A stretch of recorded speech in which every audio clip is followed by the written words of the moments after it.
ونستعينه ونصلي على رسوله الكريم. میرے محترم بزرگوں اور دوستوں، ہم سب دنیا کے اندر بہت مختصر سے وقت کے لیے آئے ہیں، اور صرف یہ وقت مختصر سے نہیں ہے بلکہ غیر یقینی بھی ہے. کوئی بھی یقین کے ساتھ ہم میں سے نہیں کہہ سکتا کہ ہم عشاء کی نماز پڑھ سکیں گے یا نہیں، اور عشاء میں تو ابھی بڑی دیر باقی ہے. آپ علیہ الصلوۃ والسلام ارشاد فرماتے ہیں کہ جب نماز میں دائیں طرف کو سلام پھیرتا ہوں تو اس کا یقین نہیں ہوتا کہ بائیں طرف بھی سلام پھیر سکوں گا یا نہیں، اور جب پانی کا پیالہ ہاتھ میں لیتا ہوں تو اس کا یقین نہیں ہوتا کہ یہ ہونٹوں تک بھی پہنچ سکے گا یا نہیں، اور جب لقمہ منہ میں لیتا ہوں تو اس کا یقین نہیں ہوتا کہ یہ حلق سے نیچے اتر بھی سکے گا یا نہیں. تو زندگی ہماری ایسی غیر یقینی ہے اور مختصر ہے. مرنے کے بعد جو زندگی آنے والی ہے وہ ہمیشہ کی ہے، کبھی نہ ختم ہونے والی زندگی ہے، لامحدود زندگی ہے، اور اصل زندگی وہی ہے. اس زندگی کی تیاری کے لیے یہ مختصر سی اور غیر یقینی زندگی ہمیں دی گئی ہے. اگر اس مختصر سی اور غیر یقینی زندگی میں ہم نے اللہ کے احکامات کو پورا کیا اور اس کے نبی علیہ الصلوۃ والسلام کے مبارک طریقے پہ زندگی گزاری تو پھر وہ مرنے کے بعد والی ہمیشہ کی زندگی کامیاب ہو جائے گی، اور صرف آخرت کی زندگی نہیں بنے گی بلکہ دنیا کی زندگی بھی بنے گی. اللہ رب العزت دنیا بگاڑ کے نہیں آخرت بناتے، دنیا بھی بنتی ہے اور آخرت بھی بنتی ہے. تو حضور علیہ الصلوۃ والسلام نے صحابہ میں اس کی محنت فرمائی کہ صحابہ کے دل میں یہ بات اتر جائے کہ یہ دنیا عارضی ہے، یہ گزرگاہ ہے، رہنے کی جگہ نہیں، قیام کی جگہ نہیں، یہ گزرگاہ ہے. اور گزرگاہوں سے آدمی دل نہیں لگایا کرتا، جو گزرگاہ ہوتی ہے اس سے آدمی دل نہیں لگایا کرتا. وہ تو ضرورت کے درجے میں راستے کی چیزوں کا استعمال کرتا ہے، اس کے سامنے تو ہر آن ہر گھڑی منزل ہوتی ہے. اور ضرورت کی چیزوں میں بھی زیادہ وقت لگنے لگے تو اس کو بھی مختصر کر دیتا ہے کہ چلو گزارا کرو، جلدی سے منزل کی طرف چلو. تو دنیا جی لگانے کی جگہ نہیں ہے.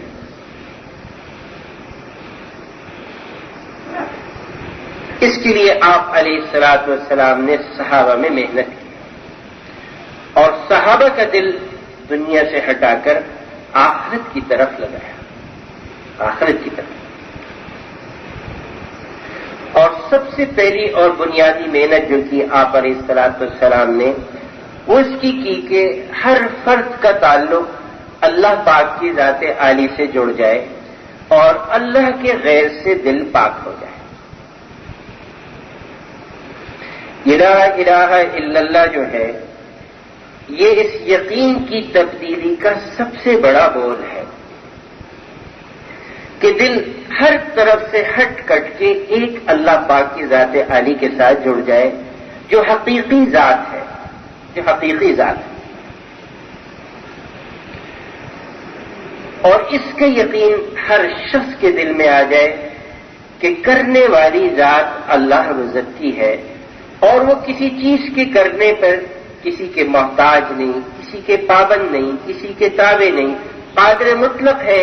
جب چاہتے ہیں کرتے ہیں، جتنا چاہتے ہیں کرتے ہیں، جیسے چاہتے ہیں کرتے ہیں. اس کو ہر چیز پہ قدرت ہے، اور سارے حالات اللہ رب العزت کی طرف سے آتے ہیں. حالات کی بھیجنے والی ذات اللہ رب العزت کی ہے. عزت کا حال بھی اللہ کی طرف سے آتا ہے اور ذلت بھی اللہ ہی کی طرف سے آتی ہے. نہ چیزوں میں عزت رکھی ہے، نہ چیزوں کے چھیننے میں ذلت ہے. جب چاہتے ہیں تو کچھ نہ ہوتے ہوئے بھی عزت دے دیتے ہیں، اور جب چاہتے ہیں تو سب کچھ ہوتے ہوئے بھی تخت و تاج ہوتے ہوئے ذلیل کر دیتے ہیں۔ عزت دینے میں اللہ عزت دنیا کے نقشوں کے محتاج نہیں ہے کہ ملک ہو اور مال ہو اور چیزیں ہو تو اللہ عزت دے، اللہ اس کی محتاج نہیں۔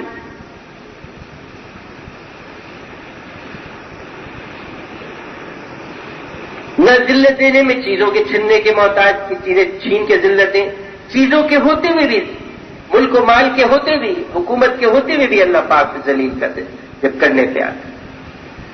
تو ہر فرد کے دل کا یقین بنے کہ کرنے والی ذات اللہ رب العزت کی ہے، نگاہ ہر آن ہر گھڑی ہماری اللہ پاک کے ذات عالی کے اوپر اٹھے۔ وہ ذات پیدا کرنے والی ہے اور وہ ذات پالنے والی بھی ہے۔ جس نے پیدا کیا ہے وہی پالتا ہے اور سب کو ایک وقت میں پالتا ہے۔ جتنے بھی جاندار کو اس دنیا میں اللہ پاک نے پیدا کیا ہے سب کو اللہ عزت پال رہے ہیں اور ایک ہی وقت میں پال رہے ہیں، اور پالتے ہوئے اللہ عزت تھکتے نہیں، ایک ہی وقت میں ساری انسانوں کی، جنات کی، چرند کی، پرند کی، سب کی ضرورتوں کو پورا کرتے ہیں اور پورا کرتے ہوئے تھکتے نہیں۔ وہ ایسی قوت والی ذات ہے، حفیظ ہے اور اپنے خزانوں سے سب کی حفاظت کا انتظام کرتے ہیں۔ حفاظت میں اللہ عزت کسی ظاہری چیزوں کے محتاج نہیں، اور جس کو بھی دنیا میں اللہ نے پیدا کیا ہے اس کو پال بھی رہے ہیں، اس کی حفاظت بھی کر رہے ہیں، سب کی اللہ۔ کرد ایک قبیلہ تھا اور وہ ڈاکہ ڈالتے تھے، اور ڈاکہ ڈال کے جنگل میں ایک جگہ آ کر مال تقسیم کرتے تھے۔ ایک مرتبہ وہ ڈاکوؤں کا پورا گروہ جو تھا مال لوٹ کے جنگل میں آیا، اور ڈاکوؤں کا سردار ایک درخت سے ٹیک لگا کے بیٹھ گیا۔ اس نے دیکھا کہ سامنے 2 کھجور کے درخت ہیں، ایک میں تر و تازہ کھجوریں لگی ہوئی ہیں اور ایک درخت خشک ہے، بالکل خشک ہے، نہ پتے ہیں نہ پھل ہے، خشک ہے۔ پھر اس نے دیکھا کہ ایک پرندہ اس تر و تازہ کھجور کے درخت پہ جاتا ہے اور ایک کھجور اپنی چونچ میں توڑتا ہے، چونچ میں دبا کے، اور اس خشک کھجور کے تنے میں ڈال کے پھر چلا جاتا ہے۔ پھر جا کے دوسری کھجور توڑتا ہے اور توڑ کے اس طرح اس میں ڈال کے چلا جاتا ہے۔ جب کئی مرتبہ اس طرح پرندہ گیا اور توڑ کے لایا، اس خشک کھجور کے تنے میں ڈال کے چلا گیا، تو اس ڈاکو کے سردار کو تھوڑا سا خیال ہوا کہ دیکھو یہ کیا بات ہے، یہ کہاں ڈال رہا ہے۔ یہ درخت کے اوپر چڑھا تو اس نے دیکھا کہ کھجور کے تنے میں ایک اندھا اژدہا ہے، بڑا سانپ ہے جو منہ کھولے بیٹھا ہے، اور یہ پرندہ اس کے منہ میں کھجور ڈال کے جاتا ہے۔ یہ نیچے اترا، اس کو بڑی عبرت ہوئی، اللہ سے کہا اے اللہ، یہ سانپ جیسا موذی جانور جس کے مارنے کا تو نے حکم دیا، یہ اندھا ہو گیا تو اس کی روزی پہنچانے پہ تو نے ایک پرندے کو مقرر کر دیا، اور میں اشرف المخلوقات ہوتے ہوئے لوگوں کا مال لوٹوں، تو مجھے بھی پال سکتا ہے۔ بس اس خیال سے ایسی عبرت ہوئی کہ توبہ کی، سارا لوٹا ہوا مال واپس کر دیا۔ تو وہ مالک جیسے پیدا کرتے ہیں ویسے اکیلے پالتے بھی ہیں اور سب کو پالتے ہیں، سب کی ضرورتوں کو۔ حفیظ ہے، سب کی حفاظت فرماتے ہیں، اور حفاظت کے لیے وہ کوئی ظاہری نقشوں کے محتاج نہیں کہ گارڈز ہوں اور پہرے دار ہوں، نگراں ہوں، اس کے محتاج نہیں ہے۔ جب چاہتے ہیں تو ایسوں سے بھی حفاظت کر دیتے ہیں جن سے خود حفاظت کی ضرورت پڑتی ہے، ایسوں سے بھی حفاظت کروا دیتے ہیں جس سے خود حفاظت کرنے کی ضرورت پڑتی ہے۔ امام راضی رحمۃ اللہ علیہ ایک بہت بڑے عالم گزرے ہیں، انہوں نے اپنی تفسیر کی کتاب میں ایک آیت کی تفسیر میں ایک واقعہ لکھا ہے، اور وہ فرماتے ہیں کہ یہ واقعہ میں نے خود بغداد کے ایک بزرگ سے سنا ہے، براہ راست سنا ہے۔ اور اس میں لکھتے ہیں کہ بغداد کے بزرگ فرماتے ہیں کہ ایک شام کو میں چہل قدمی کے لیے دریائے دجلہ کے کنارے چلا، چہل قدمی کرنے کے لیے۔ ابھی تھوڑا سا چلا تھا کہ میں نے سامنے ایک بچھو کو جاتے ہوئے دیکھا. میرے دل میں خیال آیا کہ یہ بچھو موذی جانور ہے، ڈرتا ہے، لوگوں کو نقصان پہنچاتا ہے، تکلیف پہنچاتا ہے، لیکن اللہ پاک نے اسے بلا وجہ نہیں پیدا کیا، اس کے پیدا کرنے کا بھی کوئی مقصد ہے. اور پھر دل میں خیال ہوا کہ آج میں ٹہلنے کے لیے نکلا ہوں، میرے پاس وقت بھی ہے، میں دیکھوں یہ کہاں جاتا ہے، اس کی منزل کیا ہے اور کس ارادے سے نکلا ہے. وقت تھا، فرصت تھی، ٹہلنے کے لیے نکلے تھے. کہتے میں اس کے پیچھے پیچھے چلتا رہا حتیٰ کہ یہ دریائے دجلہ کے کنارے پہنچ گیا. جب یہ دریائے دجلہ کے کنارے پہنچا تو سامنے دریا میں سے ایک کچھوا تیرتا ہوا آ رہا تھا، اور کچھوا جب جیسے کنارے کے قریب آیا تو اس بچھو نے چھلانگ لگائی اور اس کچھوے کی پیٹھ پہ سوار ہو گیا، اور یہ کچھوا اس کو لے کے دجلہ کے دوسرے کنارے پہ چلا. گویا اللہ نے اس کے لیے دریا پار کرنے کے لیے کشتی جیسا انتظام کر دیا. چونکہ یہ کہتے بزرگ کہ میں نے طے کیا تھا کہ میں دیکھتا ہوں آج یہ کہاں جاتا ہے، اس کی منزل کیا ہے، کہاں کس ارادے سے نکلا ہے. تو کہتے میں نے بھی ایک کشتی کرائے پہ لی کنارے سے، اور کشتی میں بیٹھا اور میں بھی اس کچھوے کے پیچھے پیچھے کشتی والوں کو لے کے چلا، حتیٰ کہ وہ کچھوا دریا کے دوسرے کنارے پہ پہنچ گیا، اور اس بچھو نے پھر چھلانگ ماری اور خشکی پہ اتر گیا. انہوں نے یہ بزرگ نے اس کشتی والے کو پیسے دیے، اس کو فارغ کیا، اور کچھوا آگے آگے، یہ بچھو آگے آگے اور یہ پیچھے پیچھے. اب دیکھتا ہوں کہ اس کی منزل کیا ہے، کہاں جا رہا ہے. تھوڑے فاصلے پہ آگے ان بزرگ نے دیکھا کہ ایک درخت ہے اور اس کے نیچے ایک شخص لیٹا ہوا سو رہا ہے. ان کو یہ خیال ہوا کہ کہیں یہ اس شخص کو جا کے نہ ڈنک مارے، تو یہ لپک کے آگے بڑھنا چاہا انہوں نے کہ میں آگے بڑھ کے اس کو چوکن نہ کر دوں کہ حفاظت کروں. جب قریب پہنچا تو دیکھا کہ اس سونے والے شخص کے سرانے ایک سانپ اپنا پھن پھیلائے کھڑا ہے، اور ان قریب کے اس کو ڈسے. کسی دوران میں وہ بچھو چھلانگ مار کے اس سانپ کے پیٹھ پہ سوار ہوا اور ایسا ڈنک مارا کہ سانپ تڑپا اور اس نے پلٹا کھایا، اور اس کے بچھو کے ڈسنے سے سانپ وہاں مر گیا. اسی دوران میں اس سوئے ہوئے شخص کی آنکھ کھل گئی. اب اس کو قریب کی چیز تو نظر نہ آئی، بچھو جو ہے اپنا ڈنک مار کے آگے اپنی دوسرے منزل کی طرف چل دیا جو اگلا اس کا کام ہوگا. تو اس پہ دور والے چیز پہ نگاہ پڑی تو اس سوئے شخص نے پتھر اٹھایا اس بچھو کو مارنے کے لیے. تو ان بزرگ نے آگے پکڑ کے اس شخص کا ہاتھ پکڑ لیا کہ تم یہ کیا کر رہے ہو، جس کو تم مار رہے ہو یہ تمہارا محسن ہے، اس نے تمہارے اوپر احسان کیا ہے، اور یہ دیکھو تمہارے سرانے جو سانپ مرا پڑا ہے یہ عنقریب تمہیں ڈسنے والا تھا کہ اس بچھو نے اس کے پیٹھ پہ سوار ہو کے اس کو ڈنک مارا ہے اور یہ مرا اور تم بچے ہو. اس بچے نے تمہارے پر احسان کیا ہے. اور پھر پورا واقعہ سنایا کہ کس طرح میں چلا، یہ کس طرح یہاں آیا اور اللہ پاک نے تمہاری کیسی حفاظت کی. تو بزرگ کہتے مجھے اس وقت اللہ پاک کی ربوبیت کا یقین بہت بڑھا. تو میرے بھائی دوستو بزرگوں، جب حفاظت کرنے پہ آتے ہیں تو ایسی چیزوں سے بھی حفاظت فرما دیتے جس سے خود حفاظت کرنے کی ضرورت پڑتی. وہ ایسی ذات ہے. بس میرے بھائی دوستو بزرگوں، حضور علیہ الصلوۃ والسلام کی محنت یہ تھی کہ ہر انسان کی نگاہ اللہ پاک کے ذات عالی کی طرف ہو جائے، اللہ کے غیر سے نگاہیں ہٹ جائیں اور اللہ پاک کی طرف نگاہیں جم جائیں. اور اس کی آپ علیہ الصلوۃ والسلام نے صحابہ میں مستقل محنت کرائی اور اس یقین کی صحابہ سے دعوت دلوائی.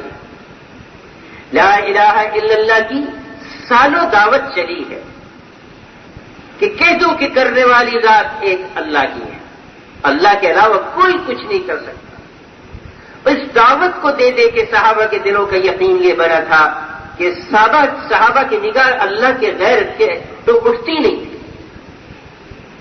بڑے سے بڑا مسئلہ آ جائے، بڑی سی بڑی مشکل آ جائے، لیکن صحابہ کی نگاہ اللہ پہ ہوتی تھی، کیونکہ یقین تھا کہ حالات کے